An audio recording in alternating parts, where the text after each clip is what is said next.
Hello, welcome to the Johor SPM Trial paper for 2024, paper 1. Let's look at the questions from this paper. So if you look at the question 1, so we just want to compare and arrange the following numbers in ascending order. So we start from the one furthest on the negative side, means negative 2.765. Then the next one, negative 2.657, because we have to see the numbers most on the left first. We go from left to right to see which one is bigger and which value is smaller. Right? So third one, negative 2.567. Then 2.567, 2.657. So answer would be B. Be aware whether it's ascending or descending order, which in this case is ascending order. Okay. Then we look at question 2. Which of the following number is a perfect cube? So out of all these, which ones are perfect cube? So basically, if we can cube root the number, means it's a perfect cube, which we would have basically the 512. Cube root of 512 is 8. If you try to cube root all the other numbers, let's say 625, see, you don't get a rounded value. Cube root of 686, not a rounded value. Cube root of 1024, also not a rounded value. So only 512 is the perfect cube. And look at question 3. If P to Q ratio 7 to 2, Q to R ratio is 5 to 8, find the ratio of P to Q to R. So we combine the ratios together. So to combine the ratios, what we do is we have to change the part of the ratio that is the same, means the Q to the same number. Means the 2 here and the 5 here, I need to change it to the same number. Means P to Q ratio, we times 5, becomes 35 to 10. Q to R ratio, we times 2, becomes 10 to 16. Then we can combine together 35 to 10 to 16. Wait, there's a mistake here. Okay, it should be a 3 here. Yeah, the English and Malay version is different. Yeah, you should be following the Malay one. So it's 3 to 2. So means this would be 15 instead when I times 5. So 15 to 10 to 16. Answer D. That's question 3. Question 4. Round 7346.2. Correct to 3 significant figures. So just correct it to 3 significant figures. Start counting from left. 1, 2, 3. So next number is 6. When it's 5 and above, we round up. So in this case, we round up. So the 4 here becomes a 5. Okay. But this place value, I have to keep it because no way 7,000 something round up into 700. So 7350. The decimal, we don't need to write when it's a rounded number. Okay. Unless we want to include the significant figure in. So answer would be C here. Okay. Yeah. Then we look at question 5. Question 5, express 0.000317 in standard form. So we just convert this to standard form. You can use calculator or you can just shift the decimal. 1, 2, 3, 4. 4 spaces to the left means I times 10 to the power of 4. So if I times 10 to the power of 4 to change this, means I have to divide back 10 to the power of 4, means times 10 to the power of negative 4. Okay, so that is still the same number. So answer would be B. Okay. Then question 6. Diagram 6 shows a straight road MN that passes through the midpoint between town A and town B. equation for straight road Mn is y equals negative x plus k, where k is a constant. Right? So Mn passes through midpoint between town A and town B, which means one of the point on the line Mn is the midpoint between -6, -2, and 2, 2. So we find the midpoint first. So just add the x coordinates divided by 2, add the y coordinates divided by 2. So I get -2, 0. So means this point is on the straight line. So if it's on the straight line, it should satisfy the equation of the straight line. So I can substitute the coordinate into the equation to find the value of k. So 0 equals negative times -2 plus k. 0 equals 2 plus k. K is -2. Answer C. That's the question 6. Then question 7. Which of the following sets of ordered pair is a function? So we basically want to see what type of relation it is. So functions has to be either 1-to-1 or many-to-1. It has to be to 1. So if it's a 1-to-many or many-to-many relation, then it's not a function.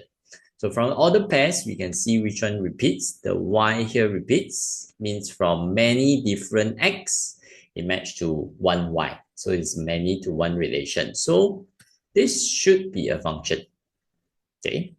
If I compare the rest, you see here, y repeats, many-to-one. X also repeats, one-to-many. So it's a many-to-many relation. That's why it's not. And if we look at the C, 2 here repeats, so it's a 1-to-many. For the D, 0 here repeats, 4 here also repeats, so it's a many-to-many relation. So the only one that is 1-to-1 relation, which in this case is many-to-one, yeah, is the A, which represents a function.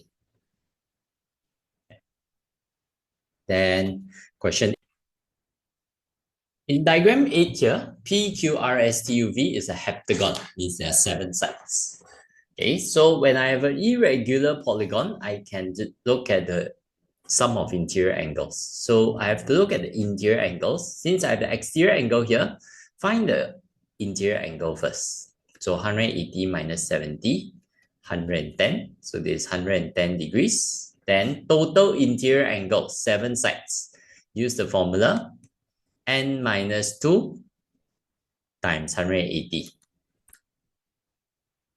So I count 5 times 180, which is 900 degrees. Total 900 degrees. Means A plus B plus C plus D plus E plus 125 plus 110 would be equals to the 900. So A plus B plus C plus D plus E is 900 minus the 125 minus the 110. Yeah, just bring over 125 by 110. Last become minus 900 minus 125 minus 110. I get 665, which is answer D. Right? That's question 8. Then question this. Yeah, so diagram 9 shows 7 cards labeled with letters OPERASI. Put in a box. Card is chosen at random from the box. So list all the elements for the event of taking the vowels. So vowels, basically the vowels within these 7 cards. So we have O, E, A, I. So it's just a set with O, E, A, I. Answer B. Okay. Then question. Calculate the mean of these shoe sizes for Form 2 Arif students. Okay, so based on this table of values, so mean, just use the mean formula. sum of fx over total frequency. So each of the frequency times with the shoe size add together, 3 times 4 plus 8 times 5 plus 9 times 6 plus 6 times 7 plus 4 times 8 over the total frequency, 3 plus 8 plus 9 plus 6 plus 4. So I calculate 3 times 4 plus 8 times 5 plus 9 times 6 plus 6 times 7 plus 4 times 8, which is 180 over the total frequency 30. So I will get 6.0, answer A. Then question 11. Diagram 11 shows two circles with centers S and T respectively. URV is tangent to the circle at R. So I just want to find the value of X. Okay. Means the missing angle here. So I need to use the relations in the angles and tangents in the circle. So you see, S is a center. Okay, means, and this is a tangent line. Tangent and radius will always form 90 degrees. So if it's 90 degrees, means here would be 90 minus 30, which is 60. Okay, 90 minus 30 is 60. And this side would be 20. Right. So since this and this length is the same, okay, since the length is the same, means both sides should be symmetrical.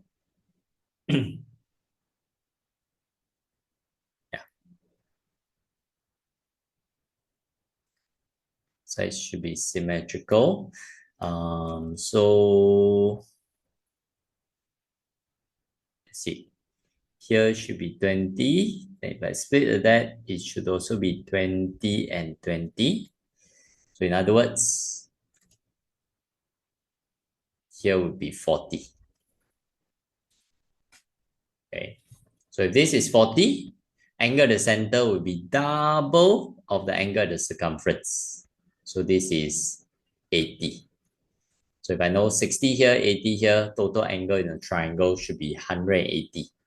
So 180 minus 60 minus 80, I get 40 degrees. Answer would be D. Okay. Then question 12. Now we have the plan elevation of a rectangular room, STUV. So Helmi wants to put a table in the room such that table is equidistant from line ST and line VU. Okay, VU and ST, equidistant from these two lines. So equidistant from line ST and line VU. Equidistant from two parallel lines is the parallel line in between. Okay. Then line VU is always 3 cm from the point V. Sorry, and it's always 3 cm from point V. So the other locus, 3 cm from point V would be the curve here. Okay. Constant distance from a point, so it should form a circle. So it's this curve. So intersection between these two would be the point B here. Okay, that's question 12. Then question 13. What is the value of digit 3 in base 10 for the number 1320 in base 5? So we just look at the digit of 3. Okay, so this place value 0, power 0, power 1, power 2, power 3. So this power 2 means it's 3 times of base 5 power 2. So 3 times 5 to the power of 2, 75. Answer would be B. Right? That's question 13. And question 14. Calculate the fixed expense of Mrs. Lila, yeah, based on this. So fixed expense, we just look at the fixed expenses, which would be insurance premium, housing installment, car installment. Okay, because these are values that should remain constant each month. So we add them together, 180 plus 1250 plus 400. I get 1,830 ringgit. That's for question 14 here. Question 15. Given that 3 to the power h minus 3 times 9 equals 1 over 27 to the power h. So when my unknown, that I want to find is in the power, change everything to the same base. Means 3 to the power h minus 3 times 9 is 3 square equals 1 over means power negative. And 27 is 3 to the power 3. So it means 3 to the power negative 3h. Right? Then I can combine this times power plus. So it's 3 to the power of h minus 3 plus 2 equals 3 to the power negative 3h. So h minus 3 plus 2 means h minus 1 equals to negative 3h. Rearrange. H plus 3h is 1. 4h is 1. H should be 1 over 4. Answer D. All right. Then question 6. Saravanan bought a major medical insurance policy with deductible provision of 400 ringgit and a 80-20 core insurance percentage participation clause in the policy. So calculate the cost borne by Saravanan if the medical cost covered by the policy is 27,800 ringgit. So this is 80-20 percentage with deductible of 400. So Saravanan bore basically 27,800. Okay, which includes the 20% and the deductible. So we take out the 400 first. Okay, sorry. No, my bad. This is called borne by the policy, means by the insurance policy lah. Means it's the 80%. So 80% is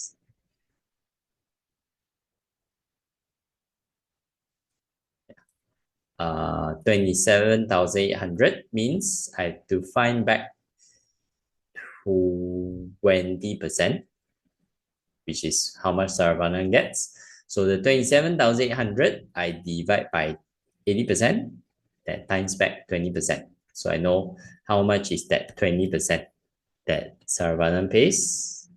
So divide 80 times 20, I get 6,950. No, that means it's not how much the insurance company paid. Means it is how much the medical cost is. Okay, so 27,800. Okay, then we have to take out the deductible first. 27,400. Then I count 20% of this 27,400 because that's the percentage that Saravanan has to pay. 20% of 27,400. I get 5,480, but that's not the answer because that's excluding the deductible, which deductible is paid by the policyholder. So that means I need to plus back another 400, 5,880 ringgit. Answer D. Yeah, the wording of this question is a bit weird actually. Because it's a bit misleading. Sounds like it's what the insurance pays instead of the cost, the medical cost itself lah. Now, question 7. Table 17 shows the road tax rates for private cars with engine capacity between 1601cc and 1800cc in Peninsular Malaysia. So, this is the basic rate. This is the progressive rate. Yeah, so he has two cars with engine capacity 1798cc and 1759cc in Seremban. So calculate the amount of road tax that Mr. Razak has to pay each year. So for the first 1600cc, okay, 200 ringgit, plus what exceeds the 1600cc, so 1798 minus 1600, 198 times by the progressive rate 0.4.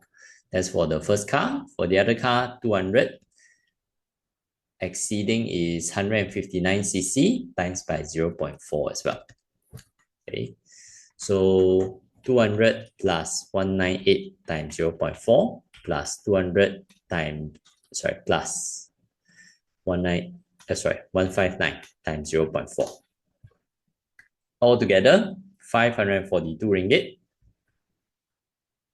and 80 cents. So answer C. That's question 17.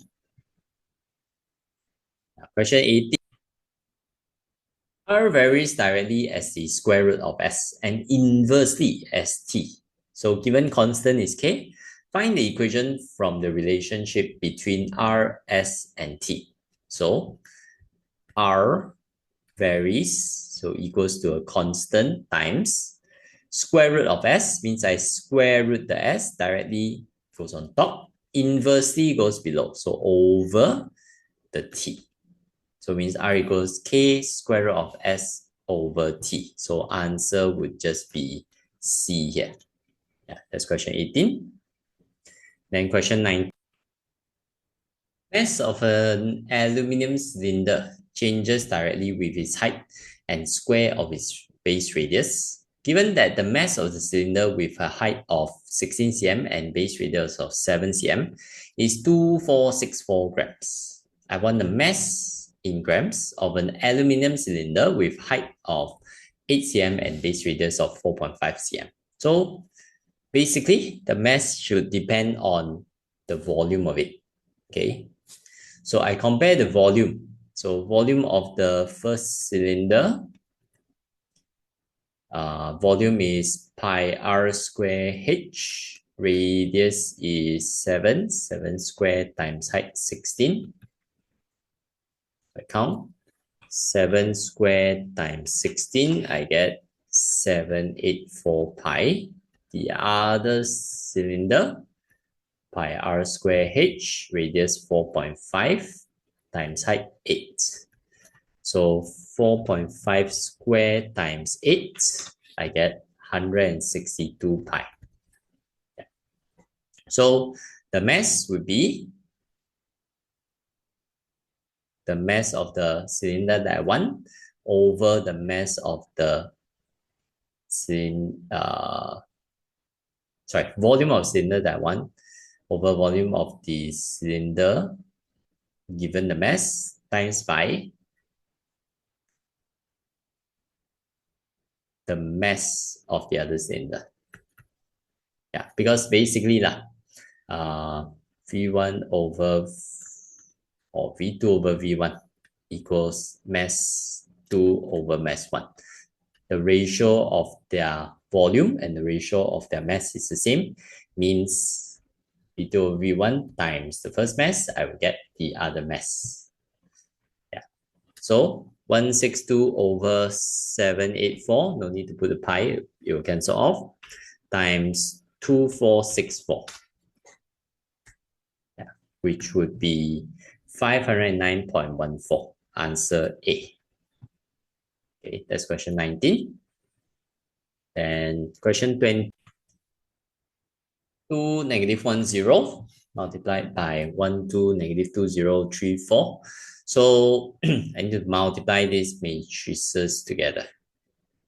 Okay, so first matrix, we follow the row. Second matrix, we follow the columns. So you see, this is a 1 by 3 matrix and a 3 by 2 matrix, means you'll end up being a 1 by 2 matrix. 1 row, 2 columns. So first row, first column, first row numbers times first column numbers.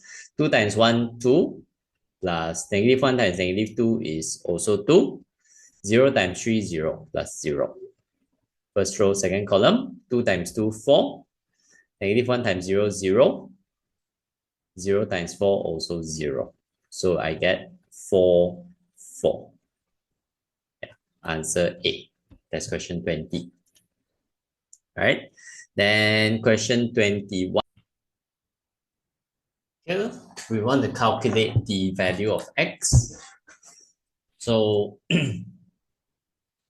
multiply the 3 in, x4 plus -3, 6 equals to 2, 10. So matrix equations, you can rearrange like a normal equation.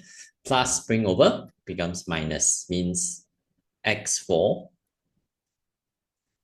equals 2, 10 minus -3, 6. Or you can just plus these two together and then compare the elements. Either way is fine.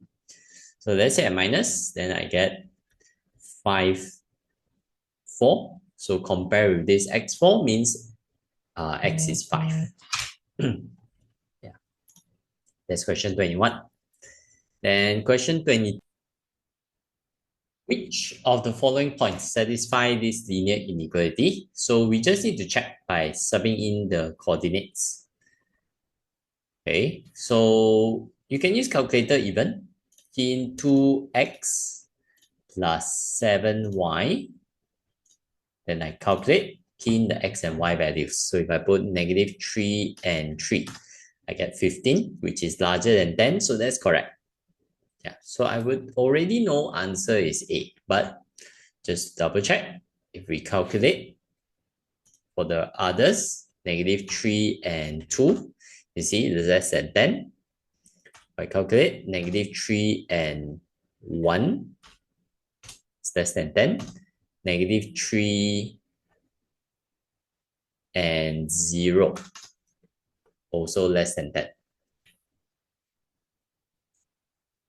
Okay, so yeah, the only one that is more than 10 would be the A. Then question 23.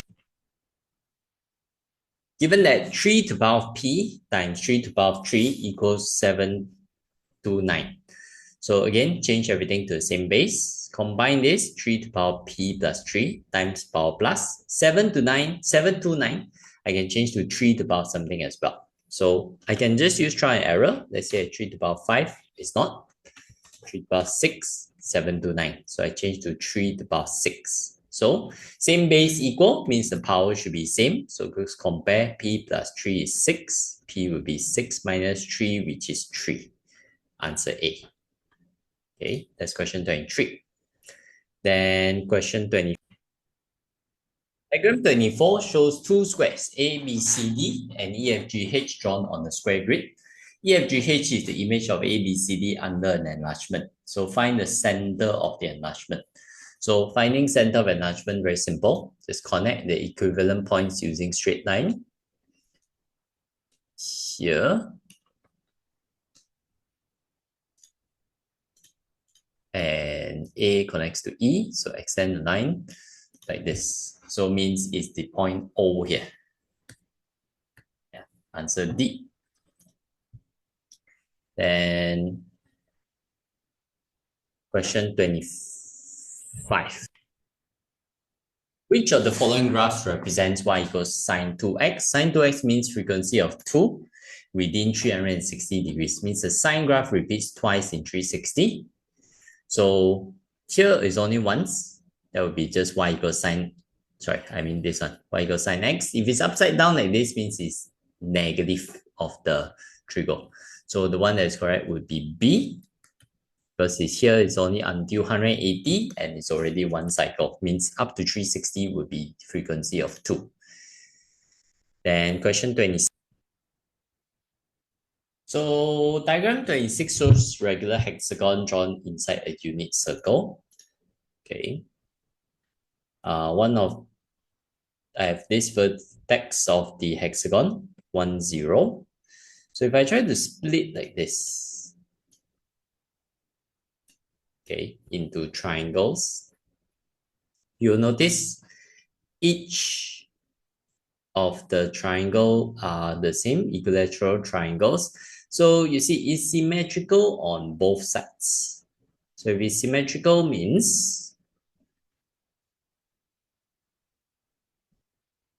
this will be same as this.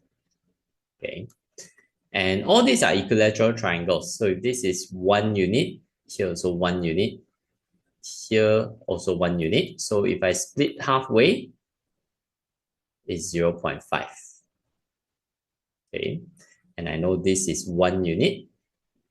So I can determine the height here by using Pythagoras theorem, since I will have a right-angled triangle. Okay. So h squared plus 0.5 squared equals to 1 square. So bring over 0.5 minus square opposite square root. Okay. So this is 1 square minus 0.5 square. 1 minus 0.25. 3 over 4. Okay, square root of 3 over 4 means square root of 3. I can square root the 4 becomes 2. Square root of 3 over 2. Okay, so it means the y coordinate is square root of 3 over 2. X coordinate would be to the left 0.5 means negative 1 over 2.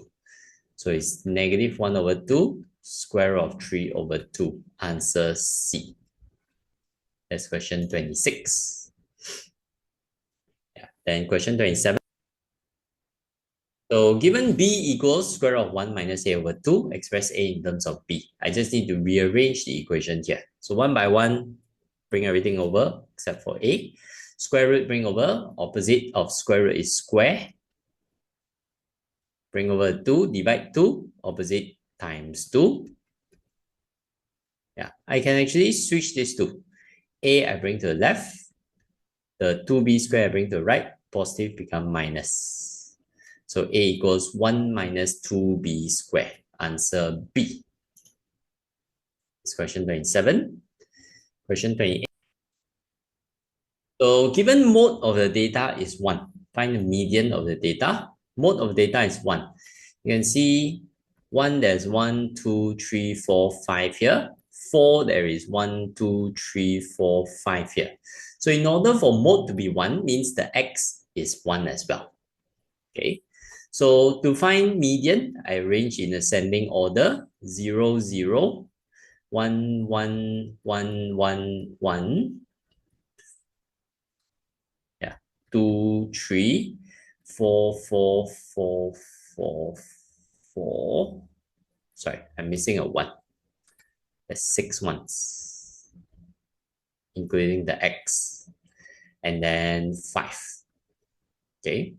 So there are 16 values here. So I split right in the middle, means here. 8 numbers on the left, 8 numbers on the right. So right in the middle is here. Between the 1 and 2 means median is 1 plus 2 divided 2. The midpoint of it, 1.5. Answer C. That's question 28. Then question 29. So if a histogram is constructed, determine the shape of the histogram. So here we have the cumulative frequency. We want to look back at the frequency to compare. So this is still 3. To get back a frequency from cumulative frequency, we minus the cumulative frequency before. 14 minus 3, 11. 22 minus 14 is 8. 35 minus 22, 13. 40 minus 35 is 5. So means if I draw a histogram, it would be something like this, which, yeah, is not really balanced. English should be bimodal. Yeah, which is what it is. Bimodal means the histogram basically has, in a sense, two modes, two peaks. Okay, two peaks of the data. Yeah, two peaks on the data lah. Okay.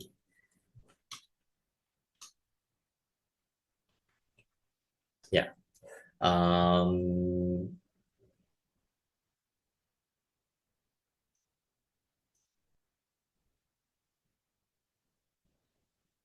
Basically, yeah. Okay. J shape and reverse J shape is basically like that or like that. It is actually like that and like that. Kind of like how a J looks like in a sense, but it doesn't have to go back up actually. Actually, no lah, it doesn't go back up. Yeah, it's like that, like that. It's kind of like your exponential graph. Okay. Yeah. Exponential growth or exponential decay lah. Then it is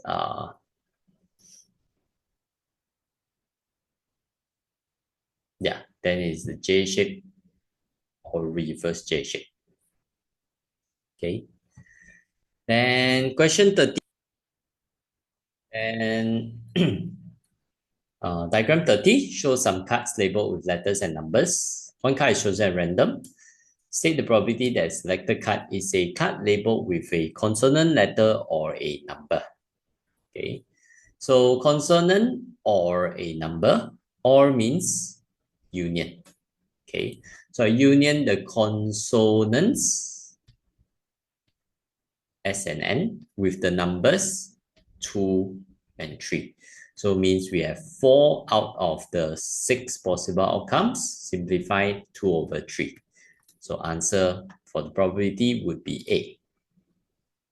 Then question 30. Which of the following terms is a like term of half PQ square? Like term. So like term means it has exactly the same variables. Means I have a P and I have a Q square. So the one with Q square and P would be the B. Okay, C is different because square is on the P and Q has no square. This one also different. There's PQ, but the Q should have a square. Means it's missing one Q lah. Yeah. And question 32.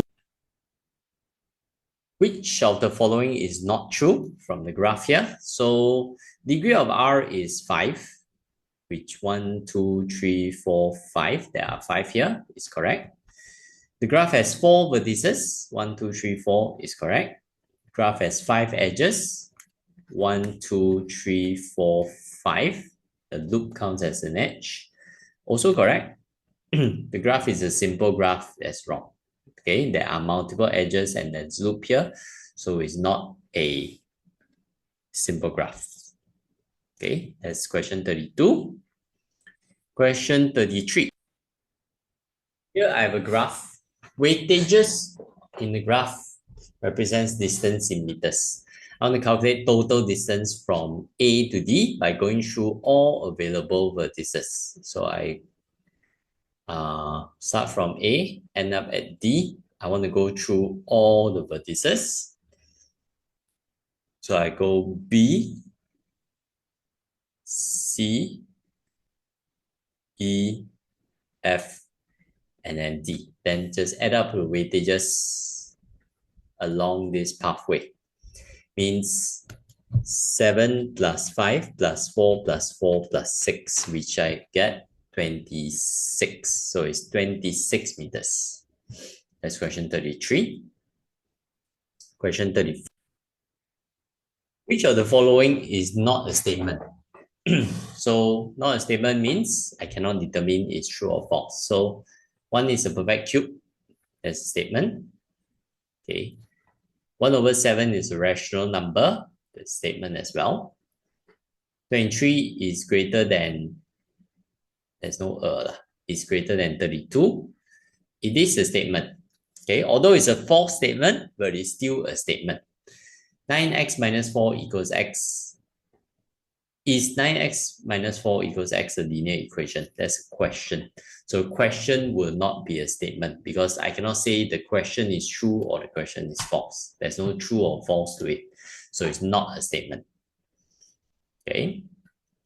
Then question 35.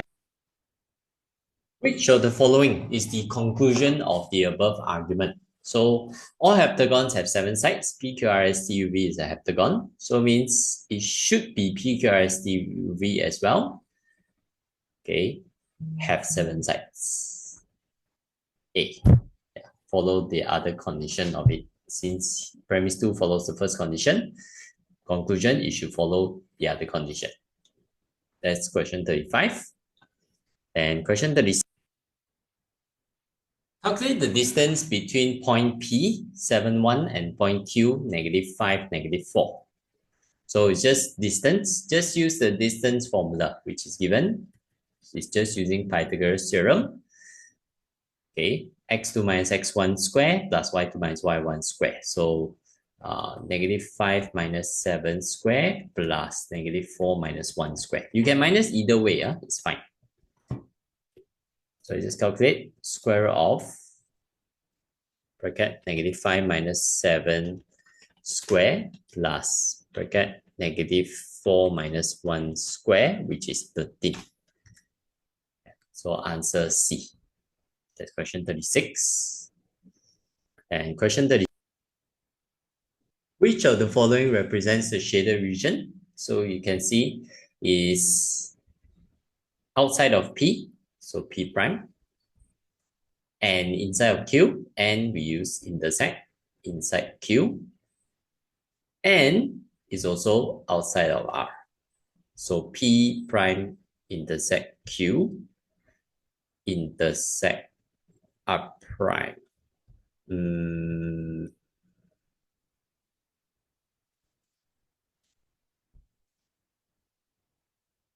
Yeah, but we don't have that. So another way of writing, P and R, I can combine. It's outside of both, so bracket prime, and it's inside of Q, so intersect Q. So C also works. Okay, it's actually the same thing. It's where we put these two together. P prime intersect R prime is the same as P union R bracket prime. That is question 37. Question 38. So I have a Venn diagram. Universal set is D union J union T, so nothing outside.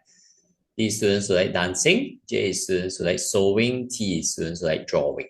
So ND is 23. So I will know here is 5, means whole set D 23 means I have 18 here. It should add up to 23. NJ is 53. So these 3 parts add together 53. So I take 53 minus 38 minus 5. I get 10. Here is 10. NT is 23. Here is 10. Means here should be 13. Add up to 23. So I want number of students who do not like sewing. Sewing is set J. Do not like sewing means J prime, outside of set J. So it's the 18 plus 13, which is 31. Answer B. Yeah. Okay. Then question 30. Here we have distance against time graph from town A to town B. I want the length of time in hours when the bus is stationary. So distance against time graph stationary means the part where it's a horizontal line. So length of time, 60 to 75 means 15 minutes, by 1 in hours. So it's 15 over 60, which is 0.25. Answer A. Yeah. Make sure you're aware of the units when it's for graphs or motions. Okay. Then question 4. So which of the following equation represents the graph here? This is a quadratic function. So axial symmetry at the y-intercept, B is 0. A is negative because it's frown. Okay, positive smile, negative frown. Then so it's either these two. Then C is the y-intercept, positive 6, so it should be plus 6. Means answer must be D here. Alright, so that's for the paper 1. Thank you for watching. Bye-bye.